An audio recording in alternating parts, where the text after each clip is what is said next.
Hello everyone and welcome back to my YouTube channel. I am Varshini from Sri Venkateshwara College of Engineering, pursuing data science engineering. Unraveling the matrix, exploring its application, we'll just look into the basics concepts about the matrices. Introduction to matrix. Matrix is a fundamental concept in mathematics with diverse application in various fields. The presentation aims to explore matrix and its practical applications and from following solving system of equation and analyzing data sets. So matrix is like a very basic concept in maths. It basically speaking, it is when we enclose numbers or values inside square brackets.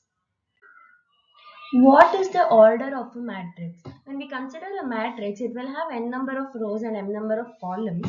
Now, in such a way, we have an example matrix here. A11, A12, A13 are the elements of the first row. Similarly, A21, A23 and A till m will be the elements of the column. In such a way, when we say it is a matrix of order 2 cross 3, it means we have 2 rows and 3 columns in the particular matrix. And when we specify a single number saying it is a matrix of order 3, it means that it is a square matrix which has 3 rows and 3 columns equally. Matrix basics. Matrix is a rectangular array of numbers. It is the definition of matrix. When we say it is a rectangular array of numbers, symbols or expression arranged in rows and columns. It is commonly denoted by a bold uppercase letter, and the elements of a matrix can represent various mathematical quantities, making it a versatile tool in mathematical analysis. Now, as we saw in the previous slide, we will enclose it with square brackets, and we notice the letter capital A in the example we considered. Such way it is used, a bold uppercase letter is used to denote a matrix. Next up, we will look into the types of matrices. We have a row matrix where the matrix contains a single row and it can have n number of columns. And a column matrix is where it has a single column and it can have n number of rows. And rectangular matrix is when there are more than one rows and more than one columns, and they are not equal. The number of rows and number of columns are not equal in number, where m and n are two unequal numbers. And we have a square matrix where m and n are equal, number of rows are equal to the number of columns. And we have a zero matrix where all the elements of the matrix are considered zero. And a diagonal matrix is where the diagonal elements, that is A11, A21, A22 and A33. These diagonal elements are numbers or non-zero digits, and the rest of the elements of the square matrix are considered as zero. Next, we have scalar matrix where diagonal elements will be equal. In this case, it is 2, 2, 2. It can be 3, 3, 3, 4, 4, any number, but the rest of the digits are 0. We have a unit matrix or identity matrix. It is also called identity matrix, where the diagonal elements are always 1 and the rest elements or other than diagonal elements are all 0 all the time. They can be of different order, 2 cross 2, where only 1 1 0 0 will be the elements and the bracket will be closed, or even greater size matrix. Upper triangular and lower triangular matrix, where upper triangular matrix means we consider the diagonal and the elements below the diagonals are non-zero digits, whereas the upper side there are only zeros. As we notice, this triangle is all zeros, so this is considered upper triangular matrix.